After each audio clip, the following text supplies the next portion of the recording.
At para naman po sa balita sa labas ng bansa, nagbitiw na po si Egypt Prime Minister Hazem El-Beblawi.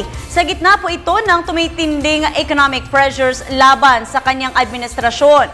Kabilang po dito ang mga serye ng labor strikes. Unang inasahan po na i-reorganize lamang ni Beblawi ang kanyang gabinete bilang paghahanda sa presidential elections sa Egypt sa panahon ng tagsibol. Kaya't ikinagulat ng marami ang kanyang pagbibitiw. Binigyang diin ni El-Beblawi na tungkulin ng lahat ng mga Egyptians na magtulong-tulong para sa reforma ng pamahalaan, anuman ang kani-kanilang kakayahan. Samantala, hiniling naman po ni Egypt Acting President Adli Mansour kay Beblawi na manatili muna ito sa acting capacity. Hindi pa maipaliwanag kung may tatalaga ang bagong gobyerno ng Egypt bago ang inaasahang halalan sa Abril.